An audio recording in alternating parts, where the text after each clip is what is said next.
guys, welcome back to my channel. It's Pinker Life in Canada. For the new people that's just watching my channel, welcome to my channel. For the people that just returning and watching, hopefully you guys can watch it till the end. It will help, hopefully it will help some of you. Our topic for today is about menopause. People that are going through it, are finished, what to expect, yung mga taong may mga symptoms ng menopausal, yung maraming nagkakaproblema as you grow older, what to expect.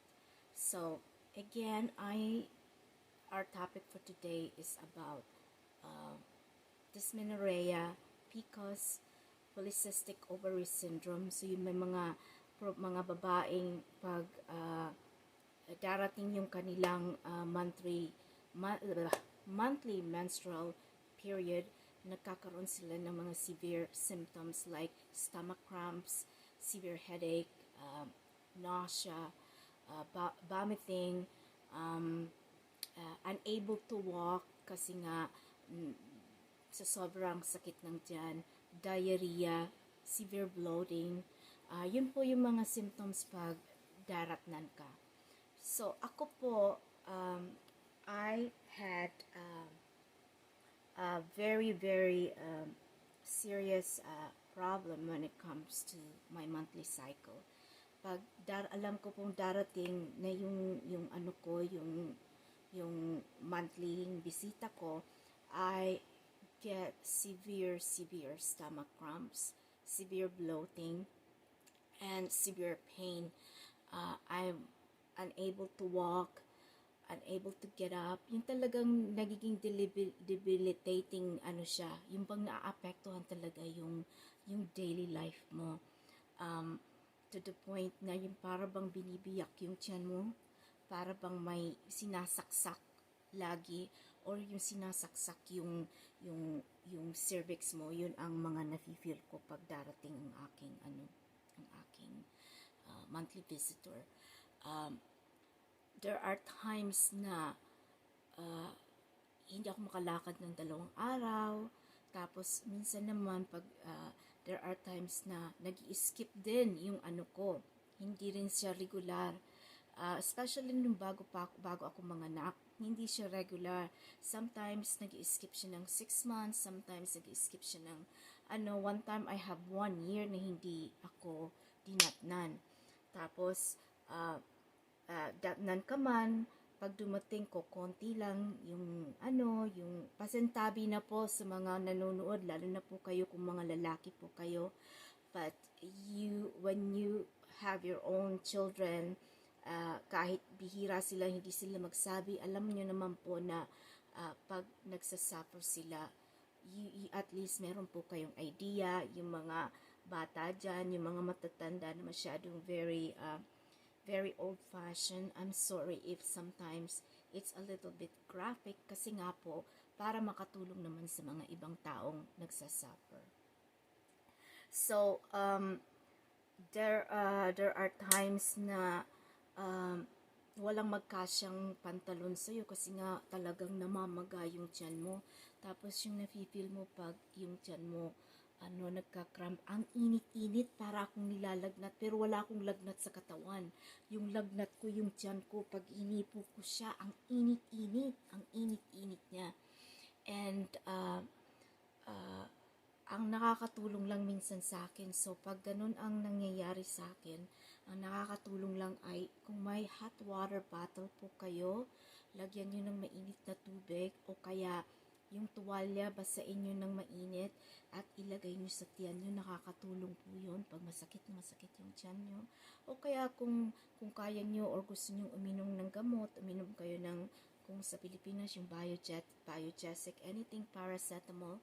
Dito sa Canada, we have Advil, we have Tylenol, and we have Aleve. Marami pong mga medicine na makakatulong na ma-alleviate yung sakit ng tiyan nyo. But dysmenorrhea po, yun, may mga taong nagsasuffer ng ganun. But mine, ang problema ko po, hindi lang yung uterus ko puno ng fibroid, pati rin yung ovary ko puno rin ng fibroids. Isa pa yung nakaka grabe ng pananakit ng tiyan ko. And minsan, there are times that yung fibroid pumuputok siya. So, mas lalong masakit. And there are one time na pumutok siya. That's when I ended up having an emergency appendectomy kasi nga nung pumutok yung isang fibroid ko, I was bleeding internally.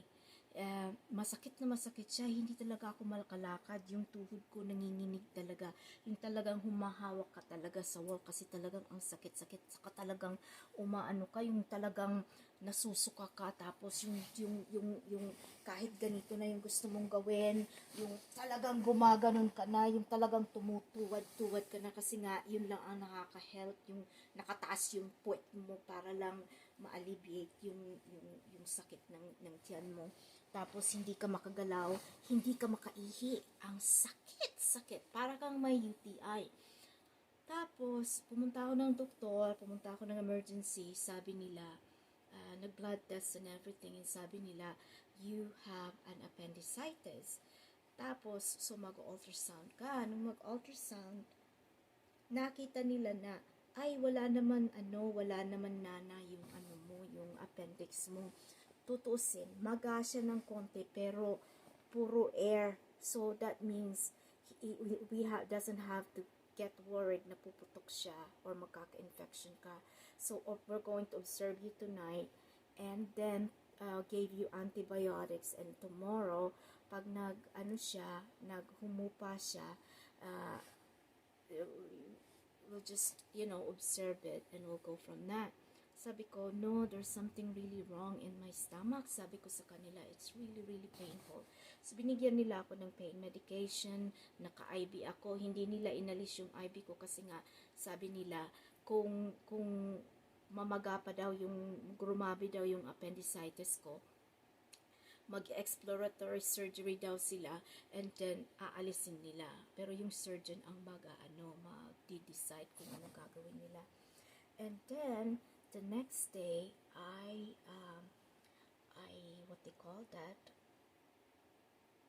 said to them, it's still very sore. Sabi ko, okay, well, you know what, the surgeon will see you and we'll go from there. Natawagan yung surgeon, may emergency surgery. So sabi nila, why don't you go home and tingnan natin bukas kung masakit pa siya. And I doubt na masasakit pa siya kasi nga mga symptoms lang yan. And as a 46 years old, nagkakaroon na rin ako ng mga symptoms for early menopausal. Meaning, yung cycle mo sometimes is very heavy, really, really heavy. And dati yung 2 days, 3 days mong na pagre-regla ay nagiging 7 to 10 days, nagiging mahaba siya, and it's really heavy and grabe yung pang-aano mo, pagre-regla mo. And then, sabi ko sa kanila, okay, you know what, I'm going home kasi hindi ako makatulog dito sa ER. And hopefully tomorrow everything will be okay. The next day, hindi ako nakatagal, bumalik ako, sabi ko, it's really painful. So, nag-ultrasound sila, nakita nila na yung appendix ko, hindi siya lumiit, lalo siyang bumaga. So, sabi ng doctor, you know what, we're just gonna schedule you for surgery. Kasi yung surgeon told us that if you come back, she's just going to do surgery, so schedule at 2 o'clock in the afternoon for surgery. So, yun, pre-nap na ako. And then, I was waiting for surgery. May bago na namang emergency na mag-surgery siya. So, nakapag-surgery ako 7 o'clock in the evening na. So, yung surgery, hindi siya major surgery, kundi laparoscopic. So, kung titingnan nyo ang aking tiyan, marami na siyang mga butas. I have so many, so many, so many scars for laparoscopic, kasi yung unang laparoscopic ko was during tubal ligation nung 1998. Pina-cut and tie and burn ang sabi doon, ang tawag doon is cut and burn yung ovary ko kasi nga I was unable to get pregnant again kasi nagka-problema din ako. I'm telling you guys, I have so many problems medical wise pagdating sa sarili ko. And hindi na ako pwedeng magbuntis. So kahit 25 years old, 26 years old pa lang ako, nag-cut and burn na ako ng ng ovary ko. So that was the first surgery, laparoscopic surgery that I have. And then the second laparoscopic that I've done was the lumpectomy, which is the removal of my tumor on my breast. And the third was the what they call that, the emergency appendectomy. And then nung nag-surgery na ako, nang lumabas yung tawag nito, yung surgeon, kinausap yung asawa ko, sabi niya, you know what, mabuti na lang at talagang pinush niya na there's something wrong with her stomach. Kasi kung we only could see in the blood test, we could see that there's a problem, but we could also see that her appendix is a little bit swollen or growing, but it wasn't something that we would do emergency surgery because there's no pus, or it wasn't really infected. But it's good we did a surgery because she was bleeding internally. Yung pagputok pala ng fibroid ko, dumudugo siya ng dumudugo.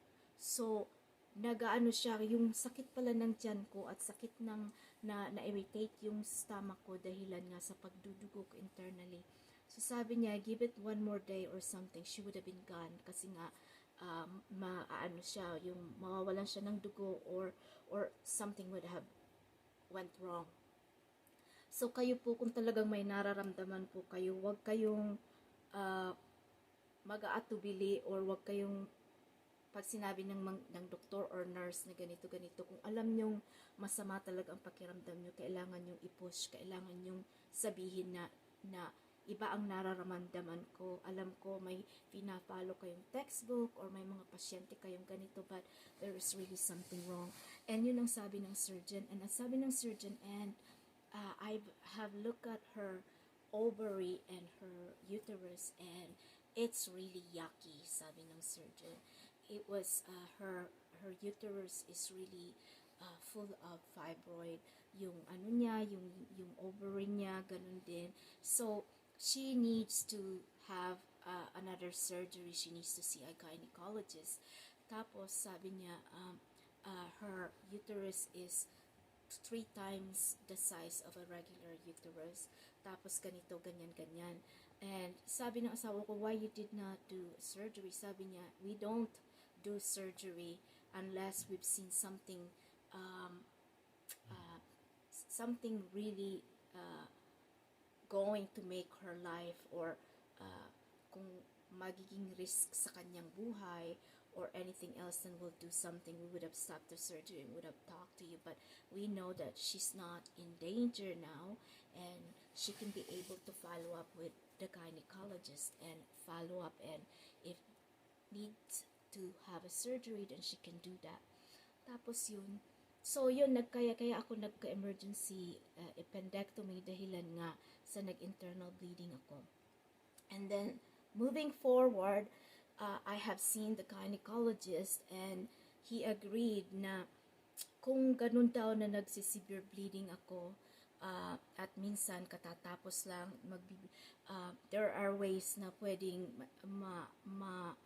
ma-expedite yung menopause and symptoms ko or yung menopausal ko. So you can either take medication or you can have surgery. And before the surgery, I tried 6 months of medication, but the medication did not work for me kasi nga nagkaroon din ako ng side effects sa medication. So 6 months later, I had decided, or we decided, to have a surgery. And yung surgery na yon, he explained what to expect, how it's going to be. So I ended have a complete hysterectomy with bilateral salpingo operectomy. Yun ang tawag doon, meaning nagkaroon ako ng inalis yung uterus mo, inalis yung bilateral salpingo, meaning yung ovary, and operectomy pati yung yung tubal inalis yung lahat, and what they call that, yung cervix mo inalis din. Kasi for the future, what we decided why we removed the cervix is kasi nga every year dito we do pap smear for cervical cancer. So when you have history of lumps and anything that you might be a candidate for cancer, if you already have those, you can be able to proactively take out anything that you know it's going to give you problems in the future. So dahilan nga sa alam kong magsa-surgery ako, might as well remove everything. So wala nang cervix, wala nang uterus, wala nang fallopian tube, at wala na ring ovary. So that's what I don't have. Wala na ring appendix. So sabi nga ng asawa ko, you are slowly deteriorating. You are a furniture that you're missing so many parts. So that's what's happening with me. And no kidding aside, ano ba ang expectation when you have an immediate menopausal? So wala nang symptoms, wala nang you literally in a menopausal stage. Some people, ang ano daw nila, ang expectation when you have menopausal, you have the severe hot flashes, severe mood swing, kung ano yung mga natural nating menopausal symptoms. So if you're also doing menopausal, kung hindi mo inalis yung cervix mo or yung uterus mo, you have bleeding, or pagdating naman sa sexual intimacy, you can have pain during intercourse. So yun ang mga expectation ng menopausal stage. But what do you really expect when you have hysterectomy? So when I had my complete hysterectomy, I was scared, I was nervous, kasi hindi mo alam kung ano kasi marami ka ng mga napanood, marami kang mga research na and the real truth is iba't iba talaga ang pakiramdam ng isang babae or bawat babae. What I have found during the time after the surgery, or 1 week after the surgery, is that I did not have a severe hot flash. I will have a hot flash, but not to the point na talagang grabe. My hot flash is that out of nowhere, especially in the middle of the night, it feels like it starts in your legs. Yung parang mainit na nagko-crawl sa'yo, and then bigla ka na lang yung bang mag-sweat. Literally, you were like as if you've been in a sauna, na nagsisweat ka talaga, tapos gusto mo lang talagang hubarin yung damit mo. Gusto mo lang magpahangin kasi talagang talaga, yung mafe-feel mo talaga yung pag-akyat ng init, talagang mainit na mainit. And then pag hinubad mo na, bigla namang lamig, para ka namang binuhusan ng lamig. So now you have to cover yourself kasi nga nilalamig ka, nag-chill ka na. So those are my experience of hot flashes. Kaya nga nagbibiro ako minsan, sabi ko, minsan karamihan, and you always hot. Kahit malamig, kahit palaging gusto mo manipis ang suot mo, ayaw mo ng makapal na mga damit, at ayaw mo rin ng maraming contraption. You don't wanna be wearing anything tight. And as much as possible, pag nasa bahay ako, and the truth is, I don't wear bra kung nasa bahay ako. And I bought so many sports bra. Yung mga ganitong mga bra, yung mga ganyang bra, yung mga sports bra, kasi nga hindi siya tight, and meron na siyang mga foam. So yun ang mga yun ang mga ginagamit ko, or kaya palagi lang ako naka undershirt, or yung tawag nito, yung pang sandong parang bikers bikers sando, yun palagi lang yun ang gamit ko, or kaya naka-short ako. And then pag natulog ako paggabi, everything has to be sleeveless or tank top para hindi siya mainit. Dati palagi ako naka-pajamas na yung mahaba ang yung pajama, yung hanggang dito, nakapantalon, or that. But now, Sabi nga ng asawa ko, oh, you're naked. Sabi ko, no, don't even go near me. Sabi ko, ang init-init. Ayaw ko yung may naka-anong katawan sa'yo kasi nga mainit na mainit. So, yun ang expectation ko. But the worst thing, but even after the surgery, I thought I would be bleeding kasi nga bago kang surgery. But funny thing is, when I had the surgery, I only bleed that evening kasi I stayed for one night. Did not had any, they did not release me early kasi nga, yung, ano tawag nito, yung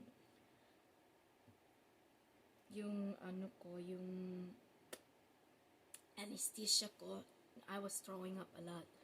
It did not help with my regular illness.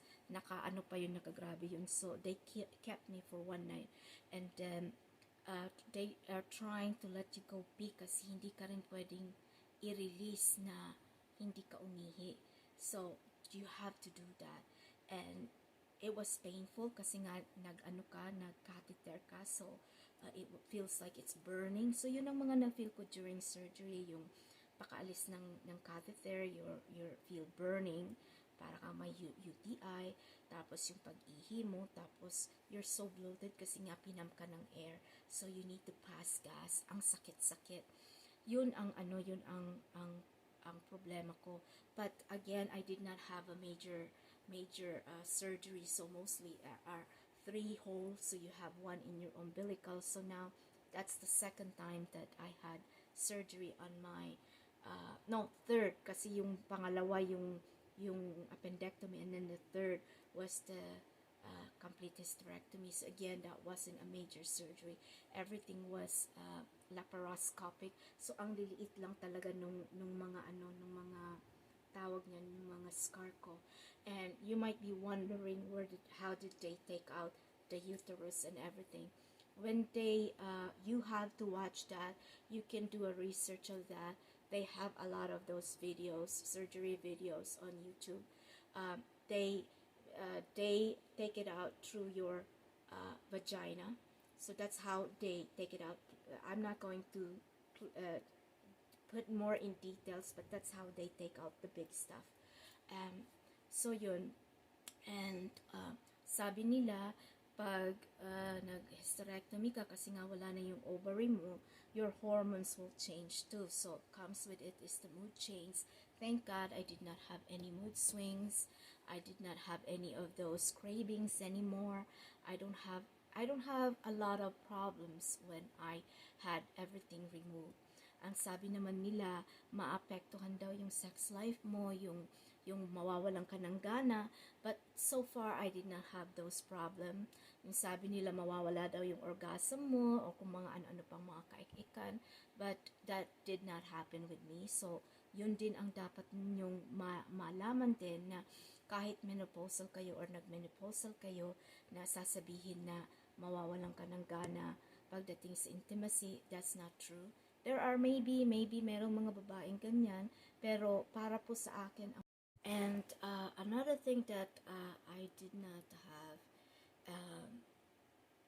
that I had problem after the hysterectomy, is that I have noticed that you have to expect when you have hysterectomy is you're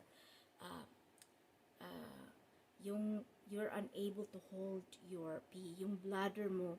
Because remember, when you have the uterus, you have the ovary, you have everything, it's in front of your stomach, and it's also, your bladder is also a little bit high.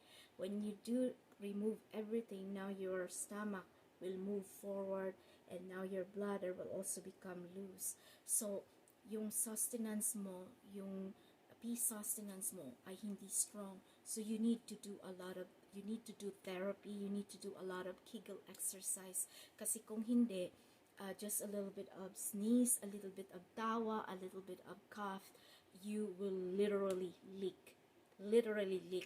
And those are one of my problems when I had my surgery the first 8 months. Kasi I had my surgery in 2019, it's now 2021. I had to have medications for that. I went for therapy for that, and I wear what they call that, panty liners, and yung parang pang ano siya, pad siya just to make sure na hindi ako naglilik kasi nakaka-embarrass na nakapantalon ka or lalabas ka and you have leaks. And that's the reality. As embarrassing as it is, once na manganak ka, dati nang na-damage yung bladder mo nga kasi nga umiri ka ng umiri, nagbuntis ka, that's natural for women. And lalo na pag nag-surgery ka, lalo pang maaapektuhan yung bladder mo. And that was really embarrassing kasi I literally had to wear pads just to protect myself. And I was so mad and angry kasi how can a 46 years old wearing pads, or I said I did not want to wear diaper kasi hindi naman tayo matanda or anything like that. But I did, and I went for therapy for that. And once in a while, or when I'm talking to you guys or anything, you have to do your Kegel exercise para ma-strengthen yung yung bladder nyo. Yun ang pinaka-importante po. Yun po ang nyo is Kegel exercise and therapy. Isa pa pong na-experience ko during the hysterectomy is that when my stomach moved forward, pag stomach cramps ako or you're bloated, yung may, sabi nga, may hangin ka sa intestine mo. Pag naggumagalaw siya or nagmo-move siya or yung bowel mo nagmo-move, ang sakit kasi nga raw pa yung yung inoperahan sa iyo, raw pa. So pag nasasagian yung scar mo ng inanuhan sa iyo, inalisan sa iyo, ang sakit, parang may knife na dumadaan sa tiyan mo, lalo na pag magtatai ka. Ang sakit talagang manginginig ka. Yun ang na-experience ko sa hysterectomy ko. The painful bowel movement. But other than that, it's been going to be 2 years and I don't have those problems anymore. Once in a while, I will have a bladder continence, may bladder kang naiihi ka. Yun kung hindi ka umihi or full yung bladder mo once in a while, or kaya natawa ka ng tawa or napatawa ka, ganun. But most of the time, wala akong problema when it comes to tawag nito. So at 49, I'm going to be 50, I'm completely tapos na, walang regla. Yun lang ang kagandahan ng inoperahan ka, kasi you can also have your uterus removed. That means hindi ka na magre-regla kasi wala na yung uterus mo, pero kung yung iniwan yung ovary mo sa'yo, you will still have the symptoms of menstrual symptoms, yung parang magme-menstrual ka kasi nga yung ovary mo nagaano pa siya, nagfa-function pa siya, and you will still have all the menopausal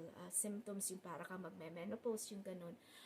But if you remove or same thing, if you remove your ovary and meron ka pang uterus, yun, magre-regla ka pa, you're still going to bleed. Pero kung inalis mo na lahat, yun, walang-wala na. At tapos pag inalis mo naman yung cervix mo, na yun, hindi ka na mamomroblema ng cervical cancer. Ang sabi naman nila, mahihirapan kang makipagtalik, but so far I don't have any problem, anything. The only thing that I will advise, kung matagal-tagal na kayong nagsisiping, kasi minsan syempre hindi naman to ilang minuto lang kayong nagsisiping, there are times na matagal-tagal din.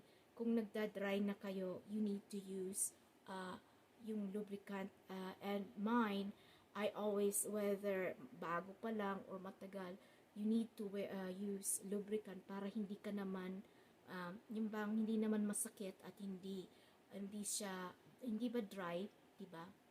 So at mas yun, safe yun kaysa yung kung ano-anong gagamitin nyo. So yun lang ang yun lang ang payo ko sa inyo, na use lubricants to make everything easy kung kayo magtatalik.